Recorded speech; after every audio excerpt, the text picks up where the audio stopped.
Welcome back mga kabayan. Nagbabalik po muli ang inyong lingkod upang magbigay sa inyo ng mga bago at nagbabagang mga balita. Tila ba naging mainit na usapin ang isyong ito sa mundo ng social media? Isang nakakagulat na insidente ang naganap kahapon ng si Presidente Kuting. Ang pinuno ng bansa ay nahuling may puting substansya sa kanyang ilong habang nagbibigay ng kanyang talumpati sa harap ng libo-libong tao. Ang insidenteng ito ay nagdulot ng malawakang kontrobersya at nagbigay daan sa mga haka-haka na si Presidente Kuting ay gumagamit ng ipinagbabawal na gamot. Ang talumpati ni Presidente Kuting ay nakutuon sa pagpapabuti ng kalagayan ng ekonomiya ng bansa at pagsugpo ng kriminalidad. Ngunit ang kanyang mensahe na tabunan ng hindi inaasahang pangyayari sa kalagitnaan ng kanyang pagsasalita napansin ng mga manonood at mga mamamahayag ang puting substansya sa gilid ng kanyang ilong. Sa halip na kaagad itong punasan, ipinagpatuloy ni Presidente Kuting ang kanyang pagsasalita na tila walang anumang nangyayari. Agad naman naglabasan sa social media ang mga larawan at video at nasabing insidente na naging sanhi ng malawakang pagbatikos sa pamahalaan at kay Kuting, Presidente Kuting. Ang mga kritiko ng administrasyon ay hindi nag-aaksaya ng panahon upang gamitin ang pangyayaring ito bilang patunay na ang presidente ay hindi karapat-dapat sa kanyang posisyon at siya ay isang pulburonig. Sa kabila ng kontrobersya na nanatiling tikom ang bibig ng palasyo hinggil sa insidente. Sa isang pahayag, sinabi ng tagapagsalita ng presidente na ang substansya sa ilong ni Presidente Kuting ay isang hindi sinasadyang aksidente at walang kinalaman sa anumang uri ng ipinagbabawal na gamot.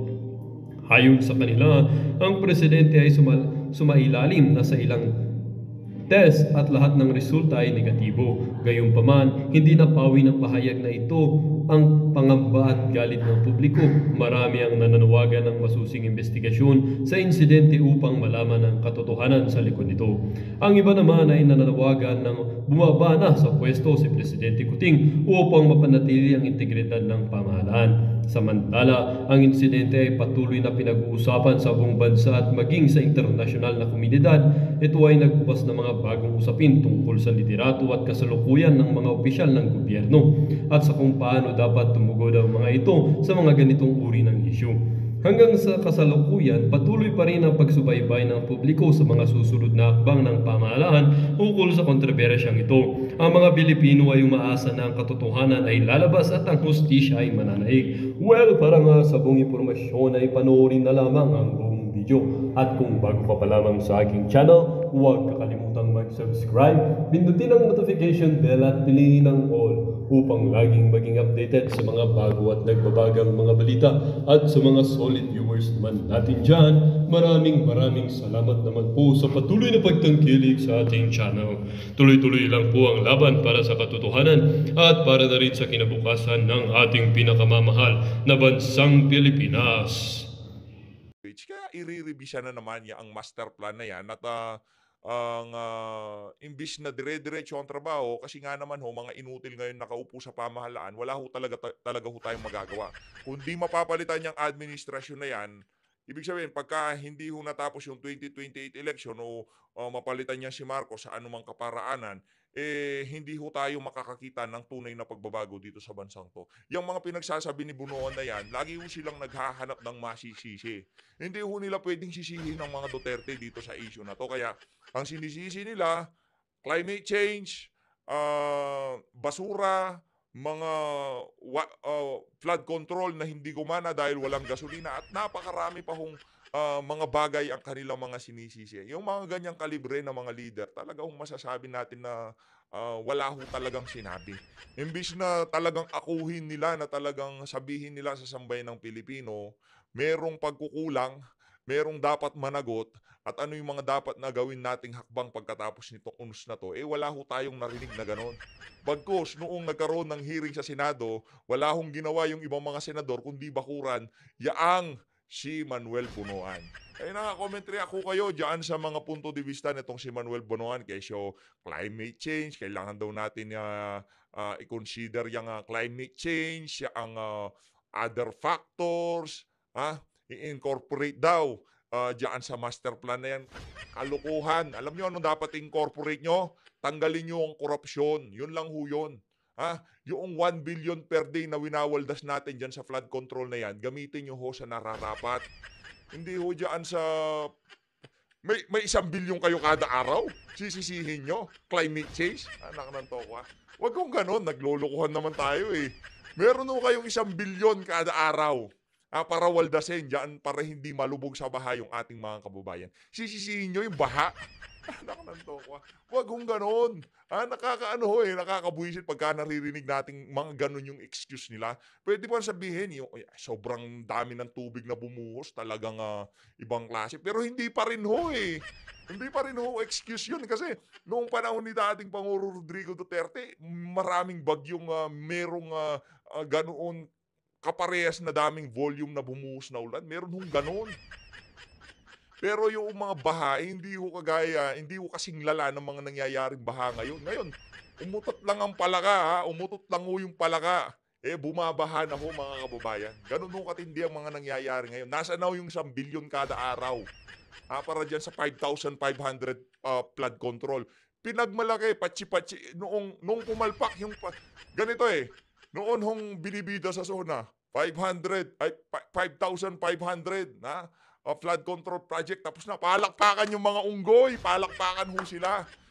Noong dumating yung bagyo, palpak yung mga flood control, hindi gumana. Patsi-patsi lang kasi yan. Yung 1 billion per day, patsi-patsi, pagkatapos pagka hindi gumana, kung sino-sino sinisisi. Yun ho ang administrasyon na to. Ngayon, para sa mga kababayan ho natin dito, ibahagi nyo ho yung ating video. Sa totoo lang, sa mga loyalista, pagka napapanood nila yung mga video natin, aminado naman ho tayo na dito kasi gusto ho natin magkumbinsi. Dinaan na ho natin sa malumanay yung mga kababayan natin. Pero dumarami naman tayo, pero itong approach na to, daanin na ho natin sa balagbag, ika nga, di ba? Pagka dinaan ho natin sa malambing, ang dating parang naninira lang yan. Ngayon, lagyan natin ng intensity. I-share ho ninyo ito sa inyong mga mahal sa buhay, sa mga naniniwala pa dito sa pamilya Marcos na to. Sana no, mamulat yung kaisipan ng ating mga kababayan kung anong klaseng panluloko ang ginagawa ng administrasyon na to sa sambayan ng Pilipino. Eto na ho ang inyong commentary ako kayo diyan kay Bunuan. As usual, ampaw, walang kwenta, incompetent. Ano pa pwede sabihin natin diyan kay Bunuan? Palpak, inutil, yun ho. Ayun na nga mga kababayan, commentary ako kayo diyan kay Bunuan na yan. Ngayon naman ho, pag-usapan ho natin itong ating number 1 senator sa mga senatorial survey.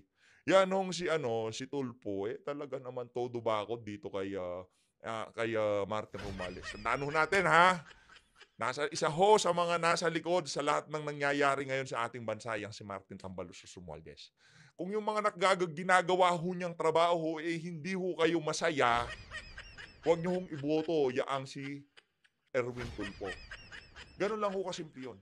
Kasi isa ho sa mga aso nitong si Martin Romualdez, yang si Erwin Tulfo. Pagka nakapasok ho sa Senado yung mama na yan, kung ano ho ang gustong mangyari nitong si Erwin Tulfo, yun ho mangyayari dyan. Yan ho, mga bataan niya ho yan eh.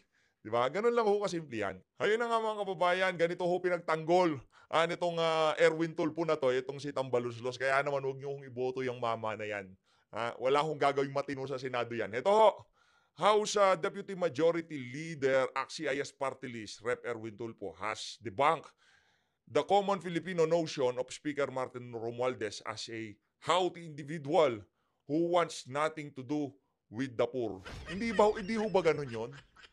Hindi ho ba haughty individual itong si Martin Tambalus Romualdez. Ngayon lang naman ang ginagawa yan, yung paglapit-lapit sa mga mahihirap. Ito namang si Erwin Tulfo, bubulahin pa tayo. Sir, wag niyo na ho kaming bulahin. Totoo lang ha. Sa kahaba-haba ng panahon, ngayon lang ho namin nakikita yang si Tambaluslos na paabot-abot ng bigas, papunta-punta sa mga palengke. Huwag na ho tayong maglukuhan. Hindi ho makakataas sa rating niya yung mga ginagawa niyong yan. Siguro inutusan itong si Tulfo. Hoy, ang taas ng rating mo ha. Number 1 ka sa pagkasenador ha. Ibida mo ako sa ating mga kababayan. Huwag mo sabihin na porket anak ako ng mayaman, yung tipong mataas ang tingin ko sa sarili ko. Di ba? Ganun ho yung banet niyan sigurado. Kaya pinagsalita yang si Tulfo kasi nangunguna nga naman sa rating. Feeling tong si Tambaluslos merong nakikinig dyan sa mama na yan. Again, karamihan sa mga Pilipino, uto-uto. Puro name recall dahil yung apelido Tulfo, akala nila may gagawing matino. Anong ginawa ni Tulfo doon sa hearing diyan kay Bunuan? Diyan sa nangyaring lubog. Diyan sa nangyaring baha. Kung yung mga Tulfo na yan para sa taong bayan, di ba matapang siya? Bakit hindi niya binanatan itong si Bunuan? Nasaan yung 1 billion peso kada araw na pondo ng DPWH? Bakit hindi niyo pinagana yung mga ano? Meron dapat masibak diyan. Di ba ganun yung banat nitong si Rapi Tulfo, pero hindi ho natin siya nakitang bumalagbag doon sa ano na yon, doon sa hearing na yon. Ibig sabihin, ano lang ho, mga interest lang ho nila, mga pangsarili interest lang nila tinutulak nila dyan. Kaya naman ho mga kababayan, sa susunod na eleksyon, pakapiliin ho natin kung sino yung mga iluluklok natin dyan sa Senado. Dahil marami ho dyan, mapagbalat kayo, ika nga. Ito na ho, pakinggan ho natin, ito si Binibining Maharlika, yaran lamang hindi papasadahan ng mainstream media, ano yun ho natin, ipadama ho natin. Ipaabot ho natin sa Malacanang kung anong nangyayari sa social media. Sigurado ho, hindi ho nila nagugustuhan itong mga balita na to. Ito, pakinggan ho natin itong mga kababayan. So gusto ko lang linawin sa ating mga kababayan. Naku po, So yan na nga ilang ba beses sinasabi natin? mong nakita si Liza na may hawak na stash box o lagayan ng pulburon dun sa mga pagkakataon na nagkita kayo sa mga events? Kami? Hindi siya kasi Oo. event. Actually kasi it's a private, like they will invite lang sa bahay. Very Okay. private, casual. Casual. Casual. Yeah, oo. Okay. So, oo, So casual siya. okay, go ahead. Si Lisa na nun sa mga casual na yon, occasion na yon, inalok ka pa rin ba niya uli? Naku Papaano? po. Ano yung mga Hindi niya na ako nangyari? inalok kasi nga umiiwas Ayaw ako mo sa na. kanya. Oo. Ibig sabihin nito si Madam, hindi ho siya nagbabangag. Or baka meron siyang diabetes. Meron siyang diabetes, no? Hindi siya pwede sa pulburon. Allergic siya sa matamis. Ayaw Alam mo mo. yun? So parang, Yeah. pero nakikita ko talaga. Yeah, I see it. You know. So Hmm. parang, kasi nga, if you're, okay, basically, if you're, it's your house, right? So you Yes. feel at home. We have a visitor. Excited na ho tayo bukas sa third floor. Ano kayang mga banat nila dito? Panigurado, merong mga singit na punto de vista kaugnay dito sa mga kaganapan na to. Marami ho kasing nalalaman yung mga yun. Marami ho silang intel. Dapat kasi Madam Pam, Sir Marlon, sinishare nyo rin sa akin. Kayo lang ang may alam eh. Hindi, pakipagkwentuhan tayo isang araw sa kanila. Tingnan natin kung ano latest, no? You trust, 'di ba? So parang ano 'yan eh, parang may tiwala ka. You can be yourself, 'di ba? Naku, So sabi ko nga, Be yan, yourself. kanya-kanya 'yan. Pero this time kasi no matter what they parang say. you're a leader. 'Di ba? Parang Yes. kung sabi ko nga again, kung nagbago o hindi sa follicle test na lang niyo malaman. Kasi Naku. 'di ba, parang yun lang yun eh. So parang sa akin, I'm just sinasabi ko lang kung ano yung na-experience ko. Yes. Kasi yun ang gusto nating sa taong bayan, yung circumstances na witness mo. Kasi ang daming circumstantial evidence. Yeah. Andyan si Nikki Coseteng na napaka-powerful Si ng dating Senadora statement Nikki. pero hindi kinakasuhan. Andyan si Pangulong Duterte. Nandyan si Mm-mm. Agent Morales na nag-testify sa Mm-mm. PDL. Nandyan dyan yung aking pinakitang pulburon video. Ang gusto ko kasing ipakita sa taong bayan kasi ikaw, you belong to the circle. Correct. An ex-partner mo, yung kasama nila. Hindi ho hindi natin pwedeng tawaging planted yang si Madam, di ba? Kasi baka sabihin ng iba, planted naman niya si yan si Cathy, Pinag, si Ma'am Cathy, di ba? Sasabihin nila ganun. Pero hindi ho siya planted kasi karelasyon niya yang si Teddy Boy Florendo, di ba? Yung nasa circle ng mga mayamang alta, mga mayayaman. Yan daw libangan na mayayaman pagka wala na silang alam gawin sa pera nila. Yun. Sa pulboronic Yeah. activity Mhm. nila. Yeah. So you are very credible. Kaya tinatanong kita na sa mga Specific. pagkakataong yon, yung mga pagkakataong yon, like doon ba sa instances na yon, hindi mo man siya nakita na sumisinghot, pero alam mo sa sarili mo na they're doing something inside the Of course. room or yeah, okay. Of course, they do. Kasi parang, di ba, minsan nga, kasi may ganito yan. Kapag if you're doing it, paglasing ka na or like you're into it, super, lakas ng tama mo, sorry, I'm burping. Mhm. Ano, Naku ang po, yan nangyayari, na. minsan may naiiwan na residue. Yung- Sa bibig? Oo, dito, sa nose, Oh. minsan. Oh, yan. Yan na nga ba sinasabi natin? Ito, nagtatanong lang tayo, ha? Wala tayong pinapatungkulan dito, mga kasama. Tanong ko lang dito kay Ma'am Cathy.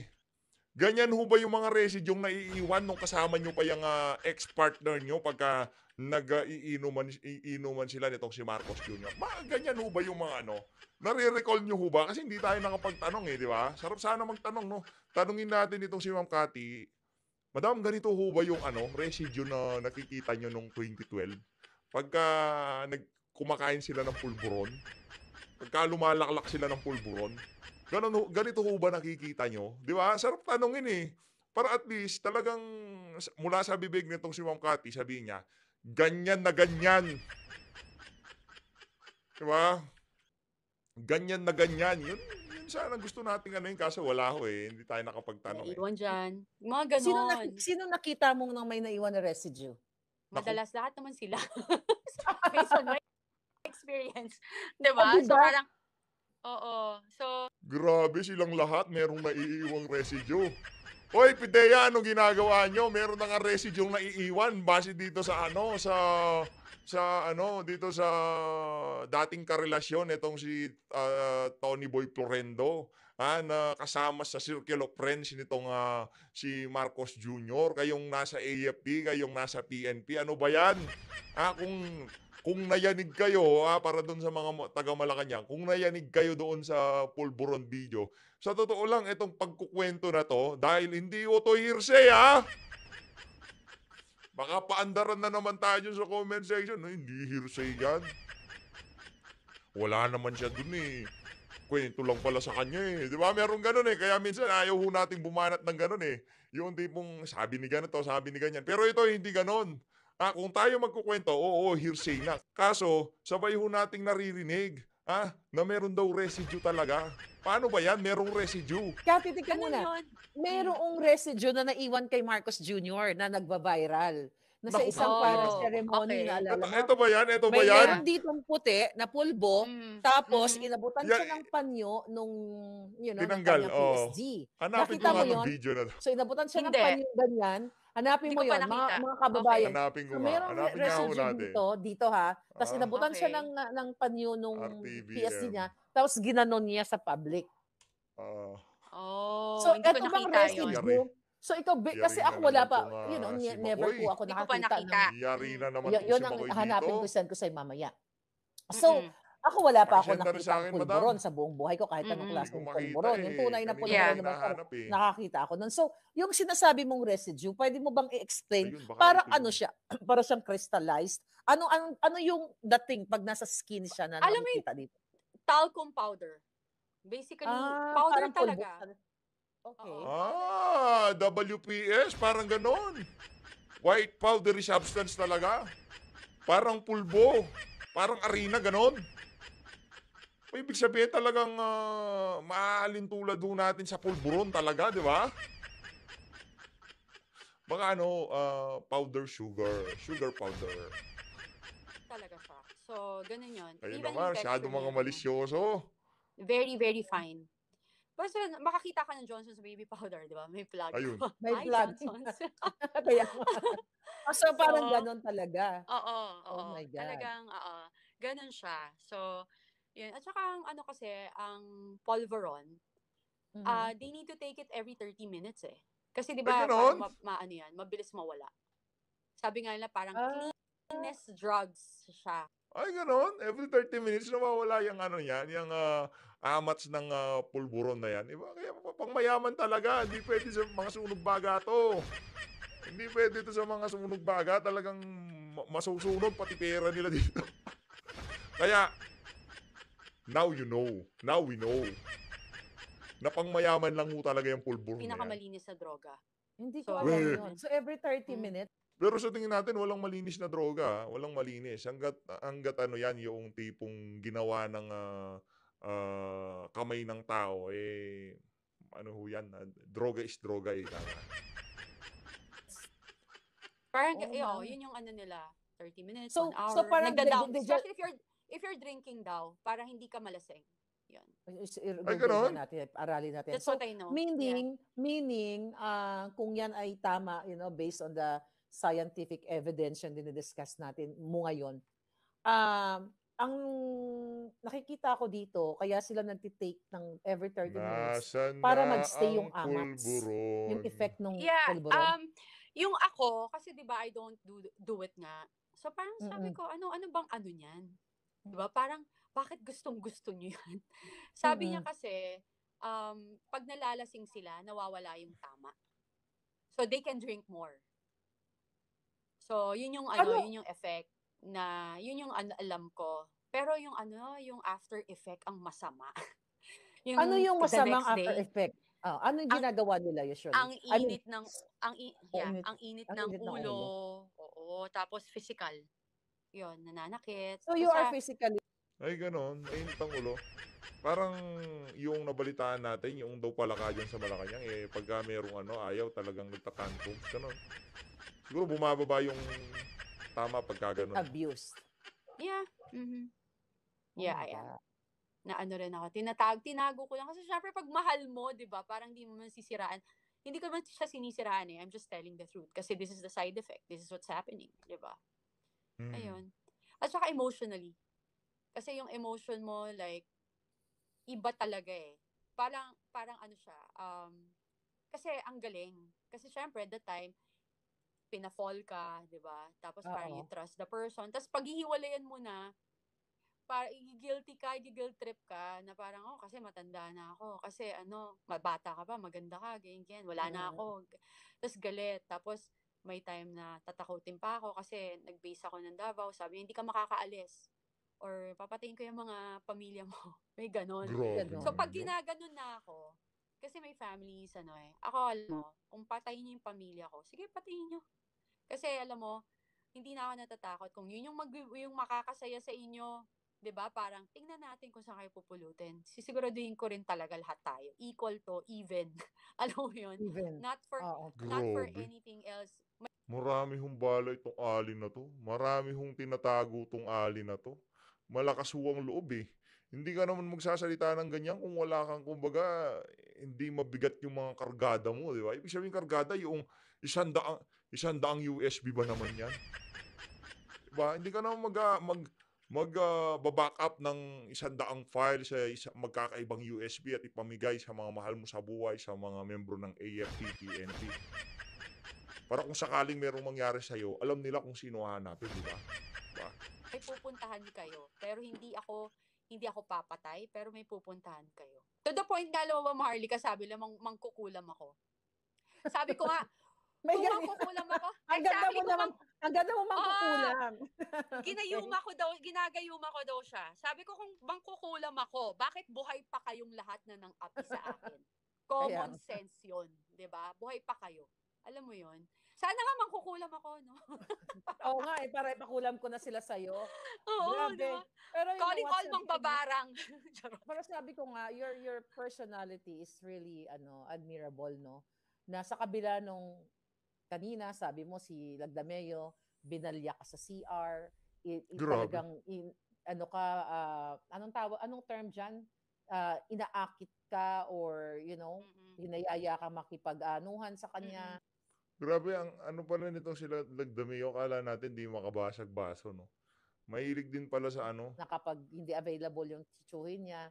The fact that they are political leader, well, they're not leaders, political sila, scalawags. So anyway, maraming beses mo na nakita na nagpupulburon session sila. Yes. So sabi mo, nag-try si Tony Boy na magbago, pero kasama pa rin niya si Marcos Jr., itong SAP, yung pamangkin niya mismo, si Anton Lagdameo, na patuloy-tuloy na ginawa ito. Hindi ka ba natakot na sa kabila ng binalya ka sa CR, may mga ganong statement na pag kailangan mo lang ako, nandito lang ako, dadada. Hindi ka ba natakot kasi nagstay ka for 10 years? Sabi ko nga sa'yo, di ba, pag mahal mo, bulag ka eh. Alam Sa mo, lahat bagay, naman naintindihan tayo, kita. like parang gina-justify mo yung wrong. It's the Yung same mali. with them right now. Parang what's happening with them, with their friends, with their loved ones. Like they're protecting them because they love them. Because they thought they just wanted to be loyal and be a friend. Pero nga, again and again, we're not talking about one certain individual. We're not talking about family and friends only, but we're talking about the nation's security and like Mhm. yung success ng ating bansa, di ba? Bayan. Nagmamatter yun as a leader. So yun yun. So parang ako, yun yung nangyari sa akin. Then, alam mo, totoo pala rin, mapapagod ka. Aha. Mapapagod ka kapag after a while, madidrain ka. Kasi, tinira ako ng todo pandemic eh. Nung, nagbala kasi mag-file na ni Tony Boy ng annulment. Doon Sa ako binira. wife niya. Oo. Ah. Doon ako binira ng todo. Pero, tapos binira ako ng lalalaki ako and everything. Sabi ko, wala akong ginawa the time kundi mag-charity. Nagbebenta ako ng gamit ko to help. Then, Mhm. ang kasama ko, mga Marines, ganyan, Air Force, and, it's in my Facebook. Tapos parang paano ako gagawa ng charity? Actually, yung nag-ano sa akin, nag-chismis sa akin, kilala ko na. Ang pangalan niya is, kilala ko naman ang initial niya is HE. So, pero, sinat ko lang siya HE. lately. HE. Tinext ko siya. Sabi ko, you know what? Kilala siyang tao? Kilala siyang tao? Not that Not kilala. that. Okay. Oo, parang friend din ni Tony Boy. So sabi ko, I just wanted to tell you that I forgive you, pinatawad na kita, and I'm actually grateful and thankful that you did that kasi na-save mo ako kasi I'm living in a sin. Sabi ko that time. And right now, I've never been contented and at peace and confident in my entire life rather than this day. Sabi ko, Yeah. because of what you Wow. did. Alam mo, sabi ko sa kanya. Yan. Yeah. So, binabalikan ko yung mga pronouncement ni Pangulong Duterte. I don't know kung narinig mo to, no? Na sinasabi niya, ito before the campaign, na sinasabi niya yung tatakbo na presidente, ito nga, nire-refer niya si Bangag Jr. Dyan yan sila nagsisession kahit sa loob ng eroplano. Di ba? May sinabi siyang ganon. Diyan sila nagsisession. So, may alam mo na yung sinasabi ni Pangulong Duterte noon ay si Bongbong Marcos yun. Oo, kasi nakita naman niya eh. Alam mo, very close siya sa ex ko. Nakikita niya lahat. Actually, nung nagkakaso nga yung ex ko, sinabihan ko siya. Sabi ko sa kanya, kasi medyo nagtatampo yan kasi hindi siya natutulungan. Sabi ko, you really need to like stop doing what you're doing. Yung polvoronic effect mo dyan. Kasi, alam mo, yung isipin mo, yung kaibigan mo, kung tinatawag mong kaibigan yan, campaign niya is war against drugs. Diba? Tapos parang ikaw, diba, parang ginagawa nyo.